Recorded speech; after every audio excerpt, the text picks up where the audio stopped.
Good morning. My name is Misty Mays, and I'm the CEO of Management Solutions. And we are thrilled that you all have taken your time to be with us today. I'm super excited about the team that we've got and the information I think you're going to glean. I mean, no one can doubt we're in tumultuous times right now. We have change going on everywhere around us in our professional lives and in our personal lives. And so I think this is going to be a very timely discussion. We've been in almost like crisis management for the past 6 or 7 weeks, and now we're starting to see as the states start to roll out their phased implementation of rollouts to reopen.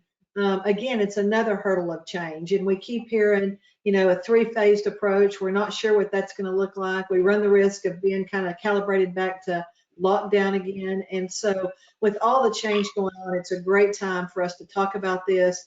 And hopefully you're going to glean some information that'll help you both personally and professionally. So if you'll transition to the next slide, I'm going to spend just a quick couple of moments talking about management solutions. So again, we're an award-winning performance management consulting company. We have four primary focuses that we try to do with our customers. Number one, it's always enable improved organizational performance. Secondly, we try to help them increase productivity while all the time looking for cost reductions. And lastly, our core value, our core aspect, look at enhanced business value. What can we do to help those organizations meet their successful milestones and guidelines? So you see on the screen a list of our core competencies. We do everything underneath the umbrella of project management. The building on the right are our headquarters. We're headquartered in Knoxville, Tennessee, with a second office in Washington, D.C. And in the bottom right, you can see the picture. One of our core values is social impact. It's also relative around work hard, play hard. And so that's an example where we were able to get friends and families together to support a large nonprofit that's a partner with us. And so, again, speak a little bit of the value of the company. I'm going to transition to the next slide. It's a little bit busy, but it gives you an overview of a little bit of the caliber of the milestones and the staff that we have. The company did start in 2002. We are probably about an 80% government contractor, about 20% commercial right now, and that's pretty equally split between the Department of Defense and Department of Energy. We were a recipient of the SBA's #1 government subcontractor in America, have been recognized a couple of times by the U.S. Chamber as a top small business. We've been selected as most impactful small business. And then most recently, we're allowed to participate in the government's SBA 8A program. So a long history with the company, 18 years. We've been through several challenges. We've lived through the 2001 crisis. We've lived through the 2008 market crisis. And now here we are again faced with a global crisis that all of the business are having to navigate through. Let me just do a couple of housekeeping things before we launch into the actual, I'm going to let the panelists introduce themselves. But a couple of things to know is everyone in the audience is muted.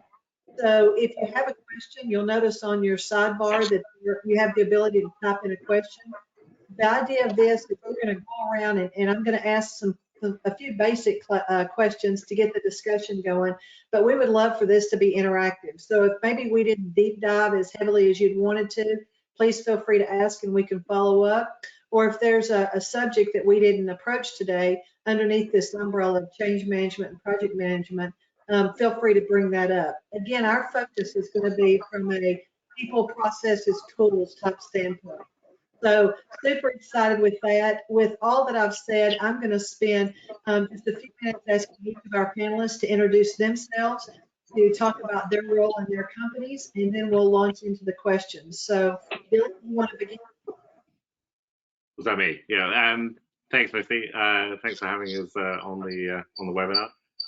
My name's Dylan Jones. I'm a long-time communicator for businesses in Europe and the United States. I've been on the leadership team of some pretty well-known companies on both continents. Lived in the States since 2007. I set up Bold Square in 2018 with a number of other partners to provide senior counsel and implementation in a number of key areas, and that's strategic consulting, really helping people manage through change, strategic communications, so employee engagement, investor relations, and other important communications where you want to get a set of people from point A to point B, and then business intelligence. We help leaders of public and private organizations manage through strategic change and get to stability as quickly as possible. Great. Paul, you want to jump in? Sure. I'm Paul Sponcia. I am the CEO of the IT company. We're in Knoxville, Tennessee. We are a IT services outsourcing company. So we provide cloud, security, and direct support to small and medium businesses throughout the region. I've been in this industry since 1994 and have built a couple of companies in this area and worked with a lot of major as well as small and medium-sized organizations, helping them transition to the cloud and operate and manage IT better. And I wore my hoodie just as the IT guy. Touché. Very true. I see we've got two folks in the Management Solutions corporate office. So Eric, we'll start with you. You want to introduce yourself? Yes, thank you. I'm Eric Patterson, the Site Outage Program Manager at a Department of Energy facility in Y12 in Oak Ridge, Tennessee. And I've been working with Management Solutions to develop new processes for outage program development as well as integrated scheduling at our site. And we've been engaged in both project management and change management. Great. And Scott, we'll wind up with you. Hey, thank you. My name is Scott Major. I'm a division manager at Management Solutions. Our division focuses on management services. I've worked with Management Solutions now for a little over 10 years. And in that time, I've been able to work across a myriad of different industries. I've worked on the government side. I've worked in healthcare, worked with manufacturing, and really had the opportunity to touch a lot of those things. And it's really given me a lot of experience to see how each one of those industries works differently, but also alike in many ways. My group focuses very much on change management, project management, as well as process improvement. And most people within my group are certified within one, if not all three of those certifications. Well, great. Well, I want to thank all of you all for taking your time to offer your insight today. I know folks are excited about this topic, and we look forward to getting each of your perspectives. So thank you again for taking your time to serve as panelists. Dylan, I thought I would start with you. You know, anytime you navigate change, people sometimes are fearful about that. And so communication is obviously a key. How, as whether we're project managers or company executives or managers in the business side, how often should you navigate and communicate to employees, and who should be doing that, and what kind of messaging should you be doing as all the change is going on? Okay. You know, I always say there's two types of people when it comes to change. There's people who don't like change, and people who lie about change. Nobody is comfortable in change when it comes down to it. And it's for leaders to really help provide the stability and the comfort that their employees and their people are looking for. At times like this, it really, you ask who should be communicating, and you know, look, everybody who manages people has some responsibility for that. But ultimately, it comes down to the leaders of organizations to pull people close to them and give them the stability that they need, and provide them with a greater sense of normality in a circumstance where normality is pretty difficult to achieve. The frequency of communication varies from organization to organization, and really depends on how often you communicated, you know, pre-coronavirus or pre-crisis in general. The one thing I can say is that you should be communicating more often than you previously were, and you should be using a variety of tools. Don't just rely on one type of communication method. So people take in information and intuit information in different kinds of ways. Some people are very comfortable with written communication, seeing something in email. Other people want to see the whites of people's eyes as people talk to them. So be trying, you know, the counter we're providing to clients at the moment has been, you know, mix things up, use email, use Zoom or GoToMeeting or one of those products. Try digital town halls, provide in the can videos. You know, if you previously communicated every 2 weeks, start communicating every week. If you previously communicated every 2 or 3 days, then start trying every day. Some people find that a stand-up meeting in the morning is a good way to get people on board. I think we are in a period where there is a need for deeper connection. We are all disconnected from our colleagues, from our leaders, from our clients, and so people are craving connection. As human beings in general, we crave connection, and no more than when we're forced apart from it. So providing people with more opportunities to interact, ask their questions, be calmed, and provided with stability, that's important right now. I totally agree. Anybody else want to add anything onto that? I would say that, communication really is the tool that drives alignment within our organization. And so, there's obviously a lot of organizations, a lot of teams that have been doing remote work for a long time, and obviously they've found success. But I would say there really is no perfect answer for saying how often, how frequently would. So, and I'm on point with everything that Dylan said. But that's something you got to figure out how you're replacing some of the things that when we are transitioning to a remote work environment, some of the things that we took for granted, like seeing people face to face or being able to have meetings face to face. Think about things like nonverbal cues that we so easily picked up when we could see somebody. We have to figure out a way to replace those. Obviously, it depends again on the maturity of your team. So if you have mature teams that are used to working when they aren't necessarily close to each other or in close proximity, then they're more apt to do that. But it does start with having a plan that you're going to execute, I think. And then really, I think about the meeting cadence and the frequency. It's kind of a risk mitigation. How long are you willing to wait until you want to get back together with your team and resynchronize to make sure you guys are heading in the right direction? So it's kind of like offsetting those risks that you might have. Absolutely. We did have a question from the audience I forgot to mention earlier. They asked if the session will be recorded, and it will be. We'll be actually including this as a link to this in our newsletter so that folks can share it with other people in their organization. So we will have a recording as well. Paul, I'll turn to you for the next question. As COVID-19 impacts every aspect of our life, work and personal, we've seen really almost like 2 years worth of digital transformation, I feel like, take place over this last 2 months. From a remote teamwork and learning, it's been from remote teamwork and learning to sales and customer service, everything's been changed. To successfully transition to a remote work environment, what should companies be doing from a technological standpoint, and how do they still focus on things like security and all of that aspect? It's almost overwhelming.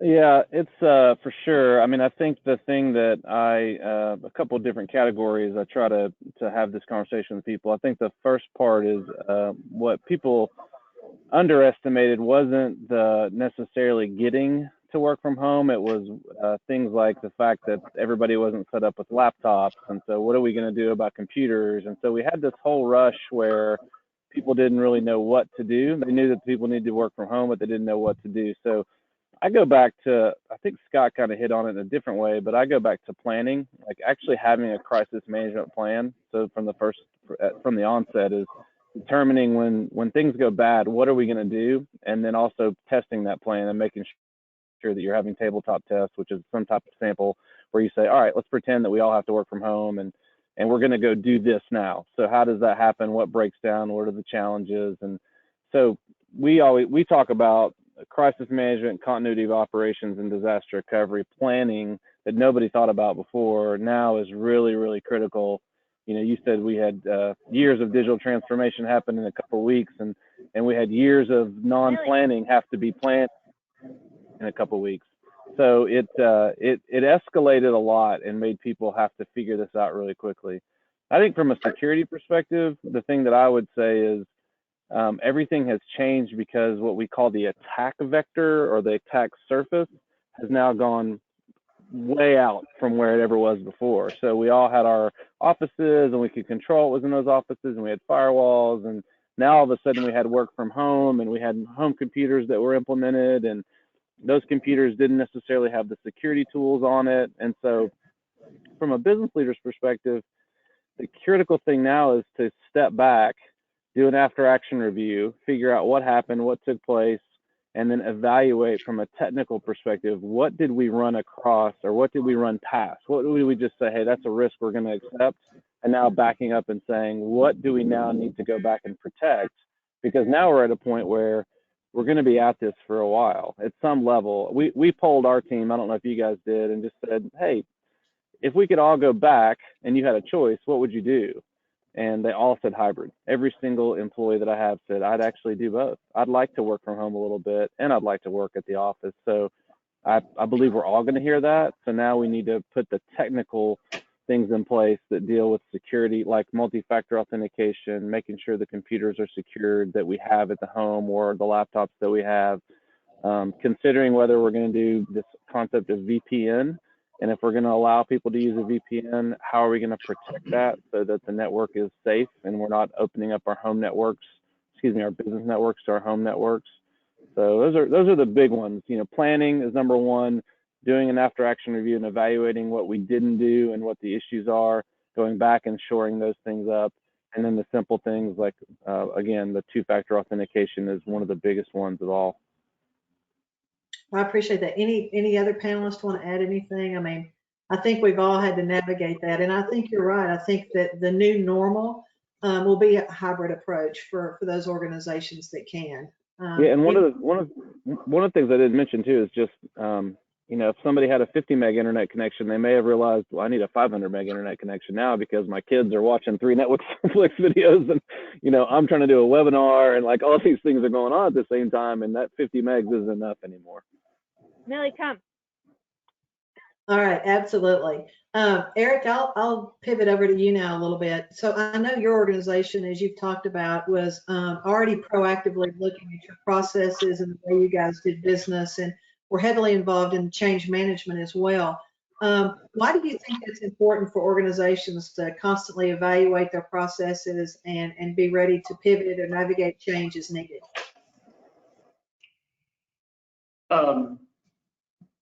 We're going through some pretty significant change, and that's why we brought Management Solution on board. And so a sequenced,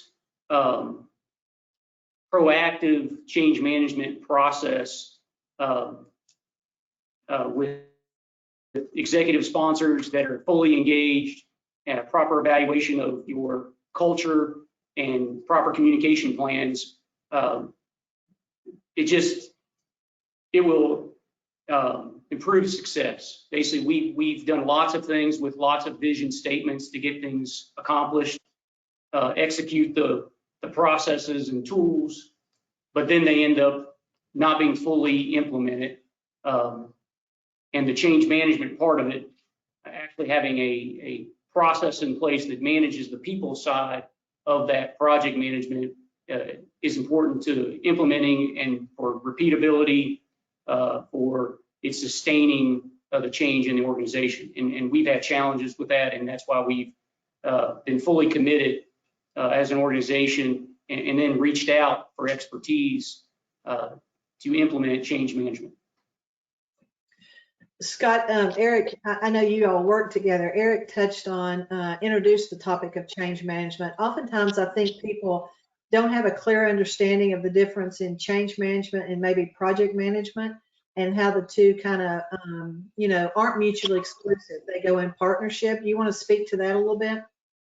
Yeah, sure. Project management probably a little bit more adopted into most mainstream companies. It's been around for a few decades now as a knowledge base, as a certification program. Change management is following same suit, but probably, you know, a decade, at least several years behind. And so we're seeing both of them more and more now. But really, what is project management? What is change management? Project management, you know, we're looking at temporary endeavors, creating unique solutions, and how do we manage that work? How do we technically create scope to get that accomplished, right? But when we talk about change management, we're talking about managing the people side of change. It's really that simple. That's really all it is. And when I think about change management, it's about taking more of an application of a methodology for how I'm going to do that. Many people who are in the project management industry are familiar with PMI, or the Project Management Institute, and they have a project management body of knowledge. Well, change management has similar things as well. ProSci is a company that I've worked with and I'm certified through, that actually gives us an approach that we go through and apply. So it's a methodology that you can tailor to the fits that you have of your project or your needs within your organizations. So that's kind of what it is. But in terms of differences, probably could explain to you better in a story. If everybody on this call decided, hey, we all want to become programmers, and I said, I'm going to give you access to the tools you need. I'm going to give you some training, and I'm going to put some processes in place that even do that too. And I'd give you all that access. I'm not sure anybody would walk away and say tomorrow that we would all be successful programmers. That just doesn't sound realistic. Now, the reality is lots of times that's how we execute our projects, is we go through that technical sequence of the things that we need. Who are the people we need? Who are the processes we need? What tools do we need? But the thing that oftentimes gets left out are the people side of change. And that's really, again, where the change management piece comes out there. So again, the projects would take us technically through that scope to help you get to become a programmer, but as change management, we would come along and look at each individual, what is it that they need to be successful? And then one of the models that ProSci has is the ADKAR model. It looks for each individual, how do I work through their awareness for change, their desire for change, their ability for change, knowledge for change, and the reinforcement of change. And so we go through each one of those for every individual to ensure the highest probability of success. So it sounds like that, organizations can make whatever changes they want, but if it's not adopted by the people and embraced, it's hard to get it to be continually reinforced, to your point. Yeah, I think the data shows too that if you make a change and you haven't prepped the audit, prepped your stakeholders and they've bought into it, less than 30% of those changes become sustainable. So it's a huge part is remembering the people side. And, as we've talked about and we'll continue to touch on, so much change going on. It's us trying to decide what we're going to keep. And so that kind of segues into my next question that I'll just open it up for whomever wants to answer. But I saw an interview the other day with Jim Hackett, who's the CEO of Ford Motor Company. And one of the things he was saying is, I don't think any of us ever imagined the economy actually turning off. We didn't even realize there was an off switch. I think we could all say we knew it might go into a recession, which would feel to us a little bit like a dimmer, but not completely off.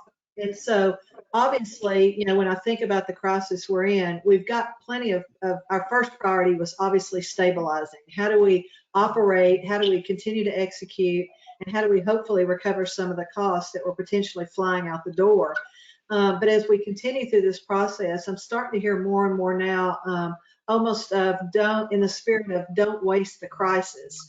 And so what should companies be doing now to, in effect, not waste the crisis and look at the changes that we've made and evaluate what we want to keep and et cetera? So I'll open it up and get y'all's feedback on that. I'll start.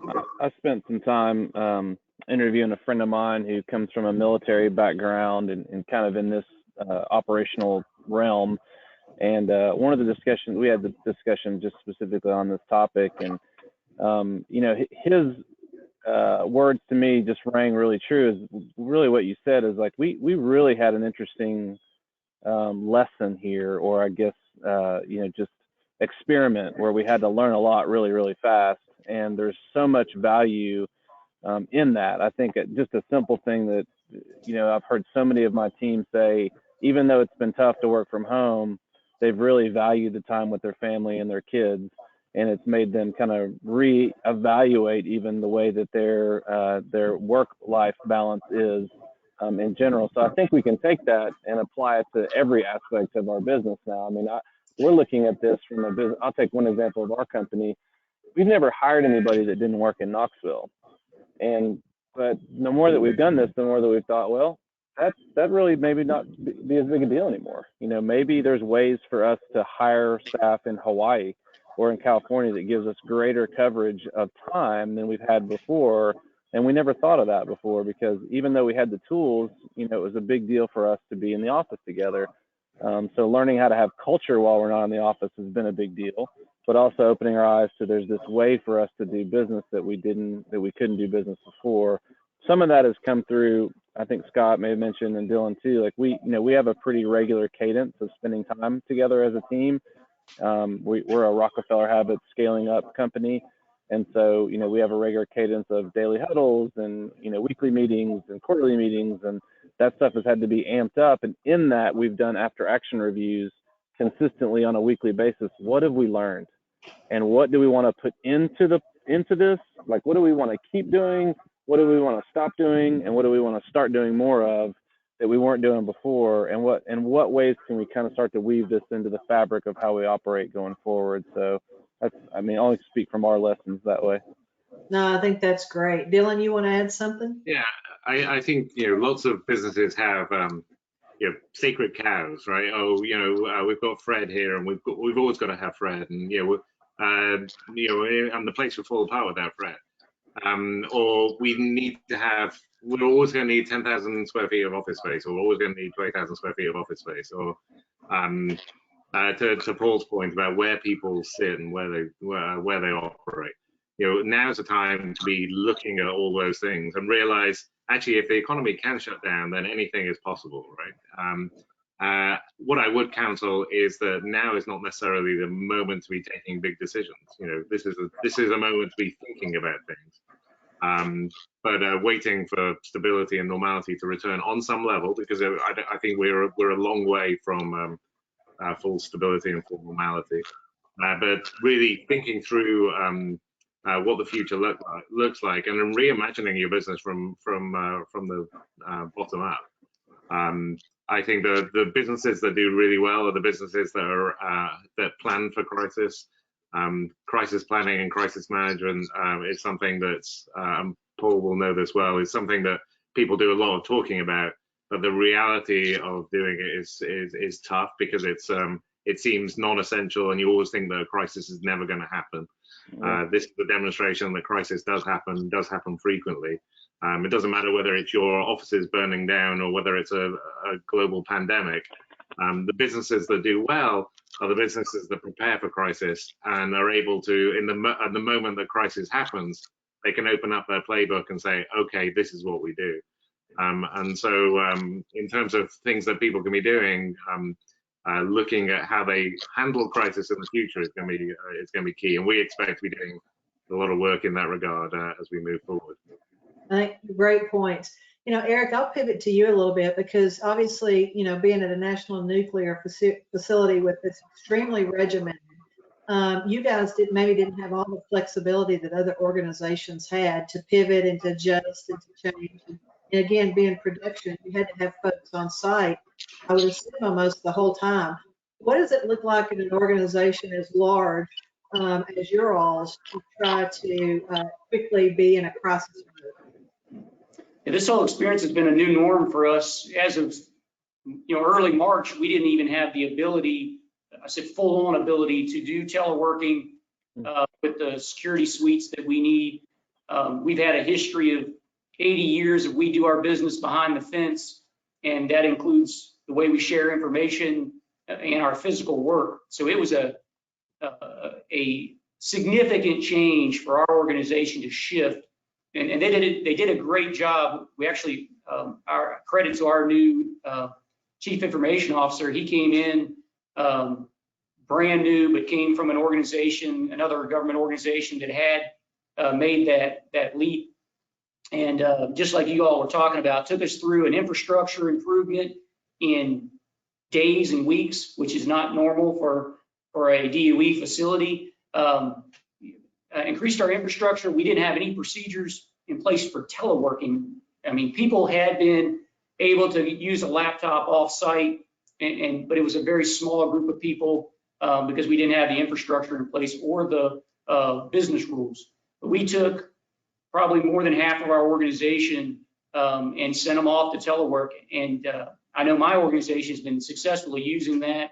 And now we're looking at a whole shift in an idea of continuing through this response, because we're not finished, right? We're probably still several weeks, maybe months through this particular crisis. So we can continue to adhere to the federal and state requirements to be on site and have a staff to do our physical mission, but also support it with things like design and program development and a lot of things I do where you can do from a telework environment. And so we're going to have to go back and look at that and make sure we have the infrastructure now in place. We need the business rules so that we can make that a sustainable process. One of the things we're also looking at, we're an older organization with an older staff. I guess, can I say that? we're looking at this opportunity to use at maintaining the next generation of workforce, as well as hiring the new workforce who is going to be expecting this level of flexibility in their life, and it has been very flexible for the ones that have been using it. And so we're looking to leverage this to be able to improve our ability to hire and retain people. I think that's a great point. And it just, I mean, I can't imagine the increased crisis mode when you're in a secured, completely secured facilities like that. So it's important to hear that. Scott, I know that, Paul touched on being a scaling up company and the Rockefeller habits, and we do that as well. I know that, just in discussions you and I've had, we talked about the importance of daily huddles. And prior to the crisis, we had varied opinions on that. I had some division managers that said, I'm all about it. Others that said, I don't really think it makes sense because I've got people at different customers, different types of work, different industries. I don't think it makes sense to pull them all together. I know you've now kind of baptism by fire and have become a believer. You want to speak a little bit to that? Yeah, I will. I'm going to also segue in a little bit of answering the prior question too, because one of the key words I picked up in that question before was you said the key word waste. And I found a lot of people I've talked to, now that they're going into this telework environment, they're surprised how hyper-focused and how much they can do. And what I think that points to is a lot of the waste that we have just accepted as part of our day in a matter of just getting business done. And lots of times, I think most of us think of meetings, right? And lots of times, meetings happen for an absence of leadership and an absence of a plan, because when those aren't there, we bring everybody together, we just try to talk about it and figure it out. And so that kind of tailors back into the waste thing. And so people are getting more done, and people may have the capability to work, but I'm not sure we've optimized that yet. And so that's one of the things I think that we really focused on. Is having a plan for how we're going to actually do our work remotely. And I will plug, there was a webinar that I did last week that talked about 3 main points. Paul talked about one of them, which had to do with the cadence of the meeting. And absolutely, it goes back to that comment I made early on saying, that's all about mitigating our risk. How long do we want to let our teams work to where they become disconnected, or maybe going down a wrong path, or may feel disconnected? We want to offset those risks where it makes appropriate. The other 2 points I had on there were figure out a plan how we're going to manage our teams. And one of that was really establishing a task list. For my teams, that's been done in a couple of ways. On my internal teams, we're doing that on a daily basis. But on my work teams, we're doing that more on every twice a week. We do a front end and a back end. And again, it's all dependent upon the needs of your team and how effective your team is going to be with that approach. The third one too, I noted on there too, is it's not just a matter of us being able to have a plan and then resynchronize the team. One of the other things I pulled in from an agile project management concept is the idea of feedback. And so in a more traditional world, you get an assignment, you do an assignment. Once you're done with the assignment, you bring it back and say, did this work or did it not? The agile concept says, okay, I'm going to actually take a different approach. I'm going to develop this iteratively. I'm going to start on several features. I'm going to present it to the team. I'm going to get their feedback. I'm going to refine that, change my approach. All that is in the idea of injecting value into your project and what you're doing, or your not even project, but whatever it is you're trying to accomplish. And so that's one of the things we've also tried to incorporate in our team reviews is just typical project task updates. What are you producing? It's almost like a show and tell. It gives you an opportunity to say, this is what I've done. What is your feedback as a stakeholder? Am I going down the right path? Because ultimately, the collective feedback is really what we're trying to get more frequently injected to that process, as opposed to both at the start and the end. Now, back to the second question on there, which was about my team and what we've gone to. And my team, I was actually one of the people who was probably a producer of a daily team, and I guess I'm an adopter of that now too. One of the other big things I'll notice, it's not just a matter of us getting together as a team to manage our scope. It's also a matter of teams to feel connected, because now that we are in a remote work environment, that's a different dynamic that many of us didn't have before. And so people want to feel like they're part of a team. They want to feel like they have value. And so that's a great opportunity for us to use daily huddles to be able to provide that, as well as manage the technical scope that we have. I think so. That's a good segue. Dylan, when I think about change going on, and Scott was talking about and Paul, you touched on the culture as well, and Eric, your aging workforce. I think innately change is scary to them. And so they become fearful. And oftentimes I know at the beginning of this, a lot of people were operating out of fear as opposed to fact. And we don't have a roadmap. I feel like a little bit, I was telling somebody the other day, I feel like Houdini has, your arms are tied behind your back, you've been thrown in the deep end, and people are like, get out and figure out a plan. And so everybody's trying to navigate without this roadmap. How do we work with our staff or our peers or our project teams to turn that fear of change into the mindset change, more looking at it as an opportunity? The fear of change comes from some sense that am I going to lose my job? Am I going to enjoy life as much as I did beforehand? And lots of it comes from the unknown, right? I don't know what this is going to be like. I don't know how this is going to feel. And so one of the things that I counsel leaders on is developing a sense of openness and transparency and honesty, and that you got to hold people's hand through the change process, right? So when things change, they're going to hear about it directly from the company. For big companies that are high profile, you don't want your employees to be reading about that in the newspapers or online. Same thing, you don't want people sensing something over the water cooler, or they overhear something in the kitchen. You want people to hear directly from a leader, and for people to be walk through change step by step over a period of time. So pull people close to you, and make them really understand the benefits of change, and co-opt them into the change. Give them the opportunity to feedback and give their opinion, offer their view on what works, what doesn't work, how can we optimize this, how can we improve it over time, and really involve them in the change so they feel part of it rather than something being imposed upon them. Anybody want to add anything to that?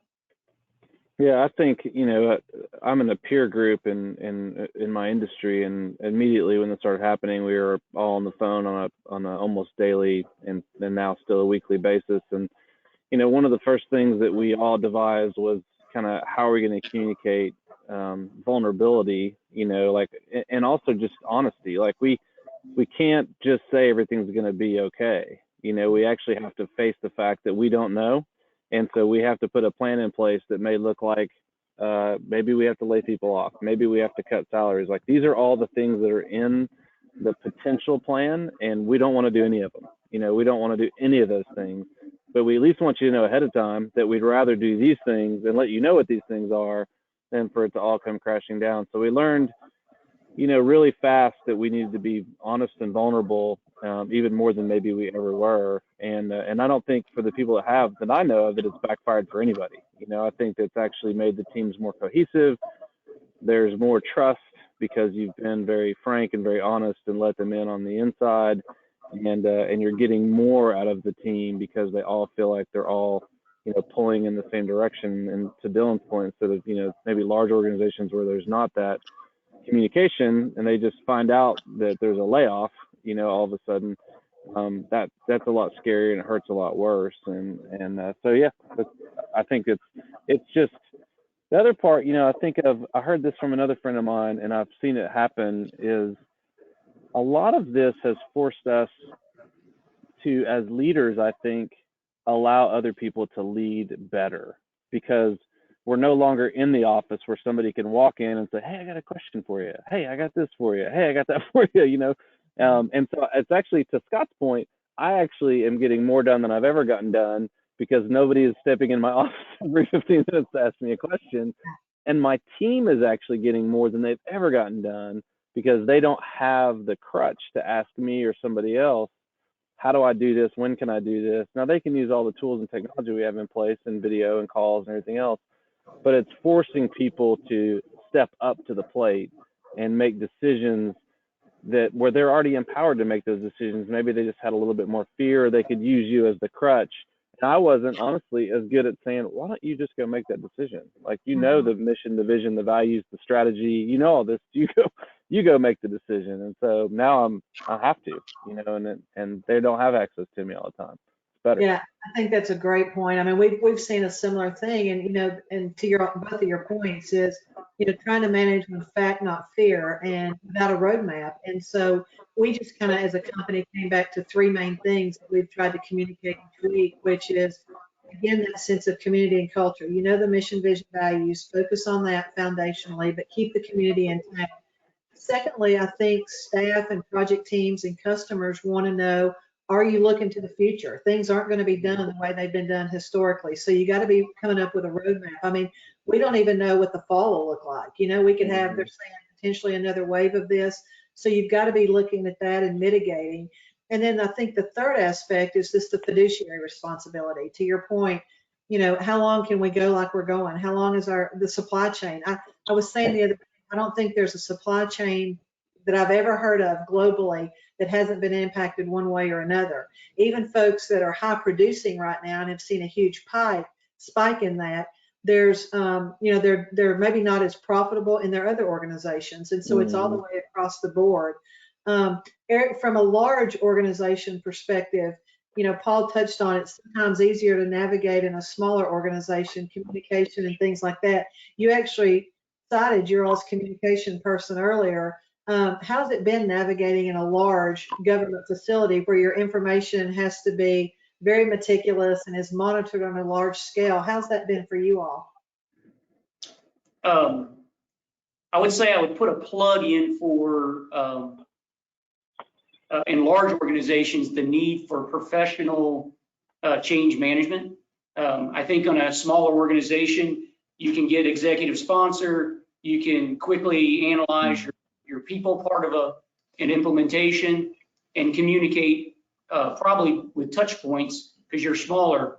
That's been challenging for us because a lot of ours is done through mass communication, and so not all the touch points are there. So it causes lots of interpretation, right? Say in a document, and so then you got to redo those touch points again, and so then it requires all the leadership to be definitely in lockstep about how they're going out and doing those mass communications.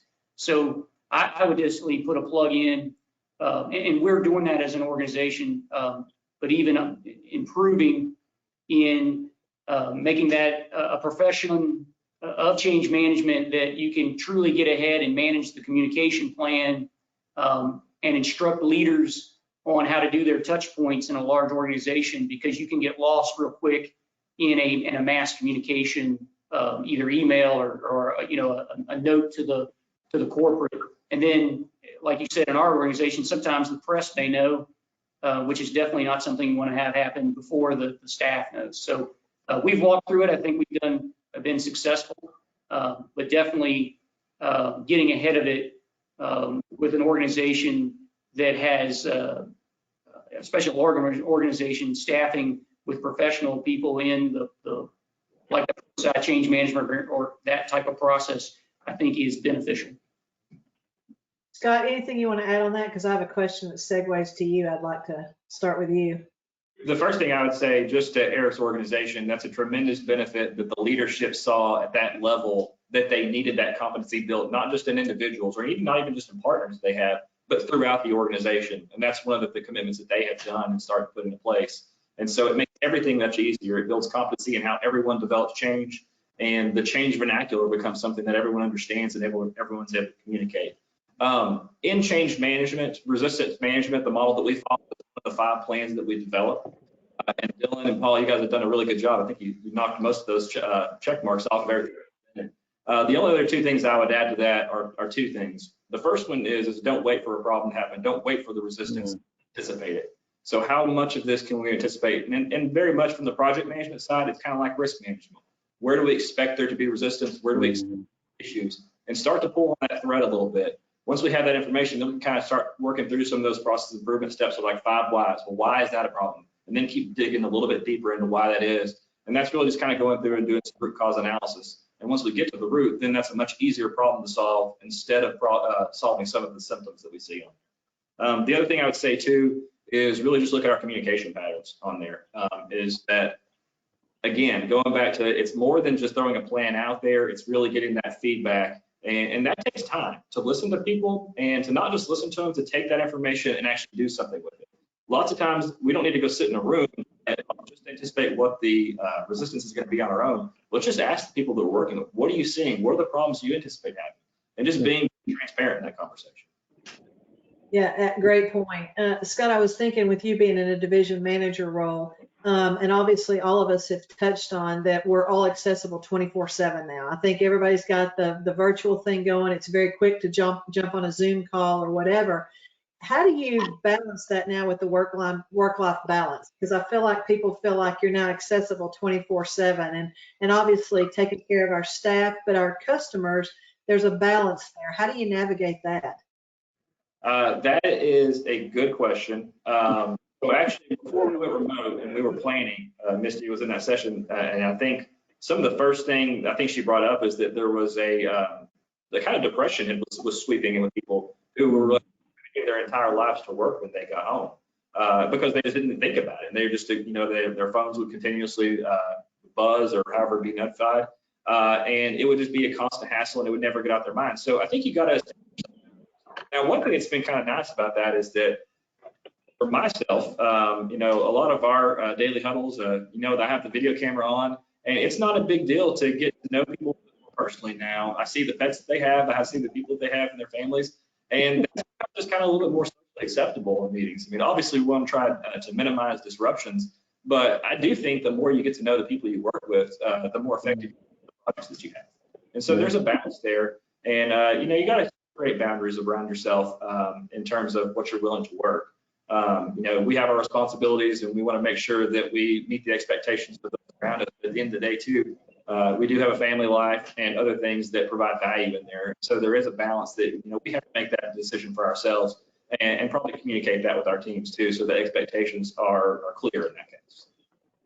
Anybody else want to add anything on that? I think. Sorry. I think to Scott's point, there's a greater sense of humanity right now, which I think is really important. It's very easy to treat employees like machines and to think of them as cost centers or spreadsheet items. And the reality is, from now, I mean, if I was to turn my camera around right now, you'd see a Rube Goldberg machine over there. One hell of a mess. And I've had my daughter walk through calls. I've had interruptions. I've had the dog barking. Nobody cares anymore. I know it's a cliche to say we're all in this together, but really there has been a greater sense of togetherness, and that's one of the great takeaways I think we should have from this whole process. I think that to Scott's point, the readiness to change isn't there. People don't like that. I'm bringing them along on a journey, but whilst accepting that they're human beings who have emotions and have fears, are worried about their families and are worried about their kids and things like that. That's a huge part of this process. Absolutely. Oh, were you going to say something?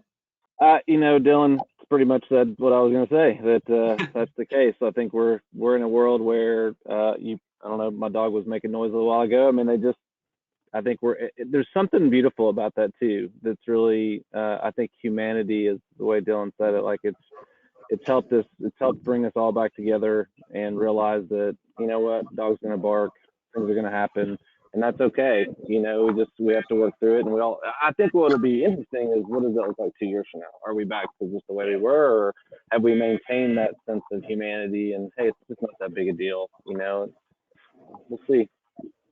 Yeah, I totally agree. I think that all of us, one of the things I touched on with our team is, I think, to both your points, we've got the opportunity to, in my case, be like a Misty Maze 2.0.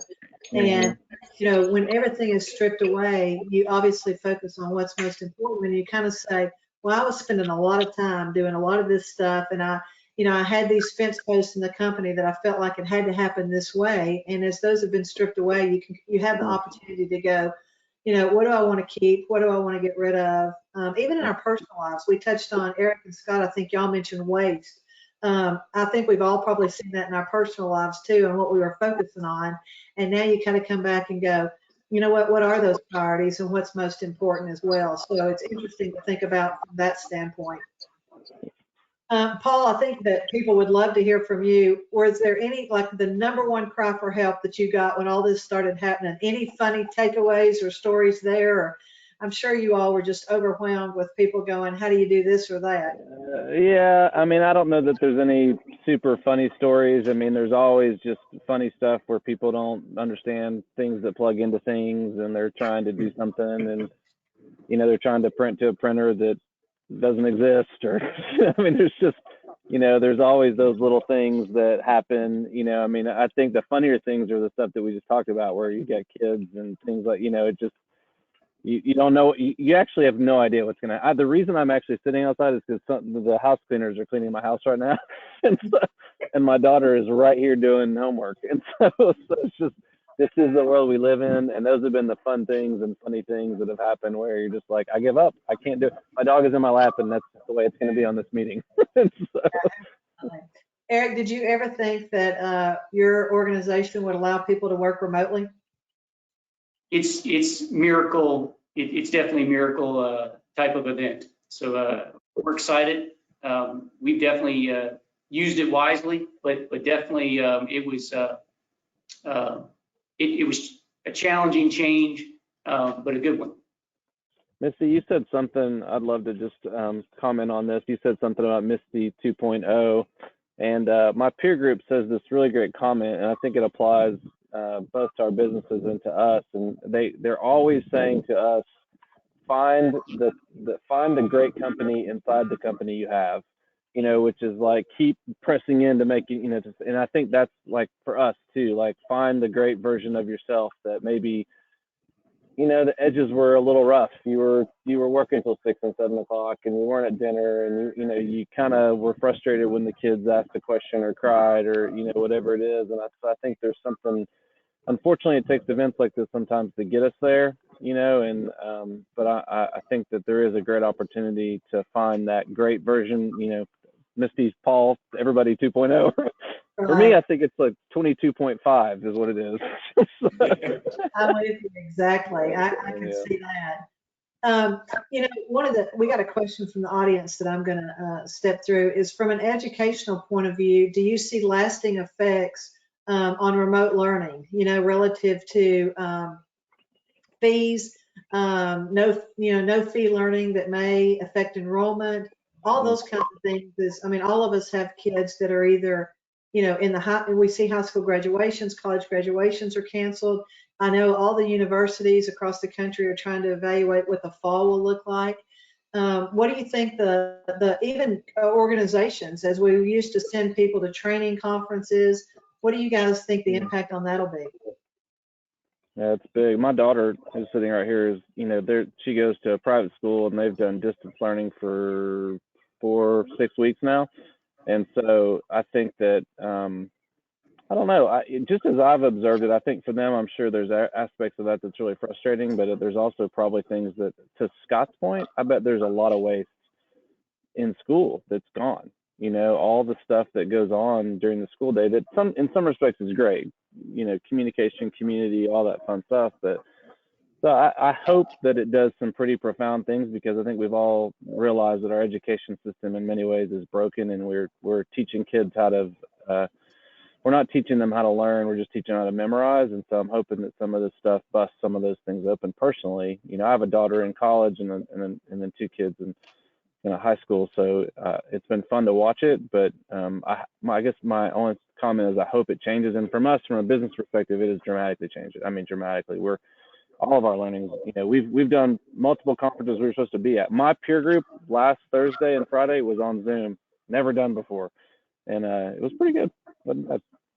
Yeah, we've got just a few minutes left. Dylan, I would ask you, as we were talking about the personal side as well as the business, but I know you do a lot of coaching with executives and corporate teams. As leaders, whether we're project managers or division managers or corporate owners, I feel like we've got all this stuff in our head right now. We're doing our day jobs. We're trying to manage a crisis. We're trying to reinvent the future. We're trying to make sure our staff is happy. All these things going on. What do you say to executives or project managers as we try to navigate that? We deal with a lot of senior leaders, and they've usually got lots of great ideas, but the ability to put them into practice is a little difficult for them. Not because they don't want to, but because the day-to-day, hairs on fire of the business kind of prevents them from doing that. I think what we're going through right now gives people a little bit of sense of space and is an important reminder of why strategic projects are really important, why the non-essential, what seem like non-essential projects at the time, like crisis management planning is a good example. You feel like you're never going to have to go through that. It's like the insurance policy. Why am I paying every month for this insurance policy that I'm probably never going to use? And then suddenly you're using the insurance policy. That's what crisis management planning is. That's what some of the strategic plans that people never quite get around to are now coming back into position.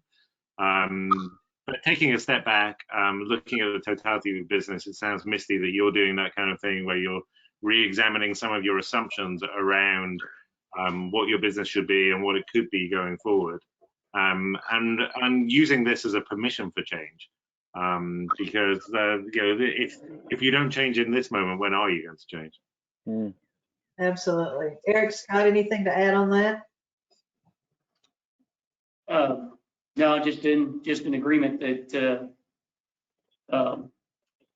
it's a season to take hold and use it as an opportunity to make improvements, and that's sometimes what crisis becomes.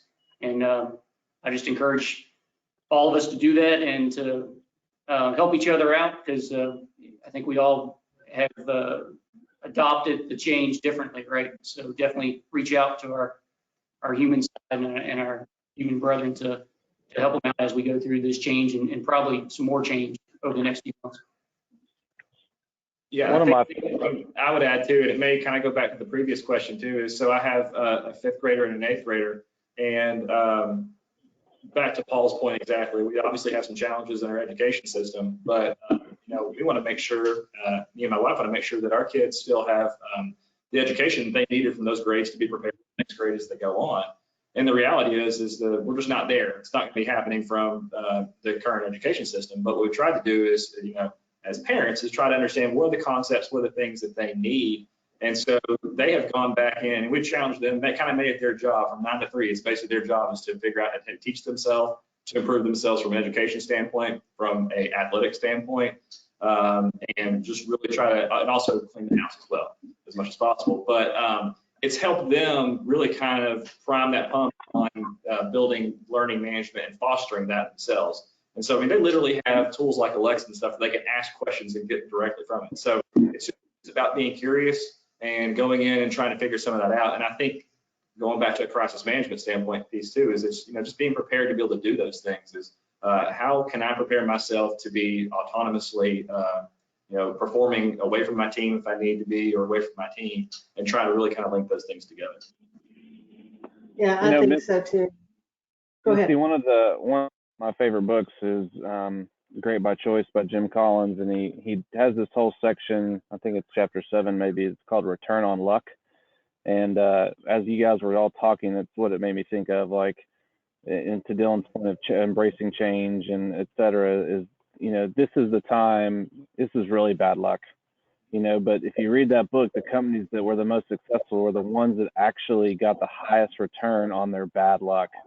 And so encouraging, like, education, all these categories, like, man, how can we get the highest return on a really bad situation, which change and risk management and all these things you're talking about all play deeply into that aspect of it. Yeah, I totally agree. I think it's a time that we'll always tell folks, never say never. I think that's what we've got to think about. And so it really challenges us in all the roles that we're in to remember that and to think, what can we do? So we've got 1 minute left. I just want to thank you guys for serving on the panel. I think that hopefully the audience got a lot of good intel. It was great to get the different perspectives and for us to be able to build on the experience and expertise you all have. So thank you for your time. Again, this will be recorded. You can, it'll get in our monthly newsletter that'll come out next week. And so I hope you'll share it with your businesses and your families and other organizations that you're involved in. I hope you stay healthy. Thanks again for today, and good luck the rest of the week. Thanks, guys. Thank you.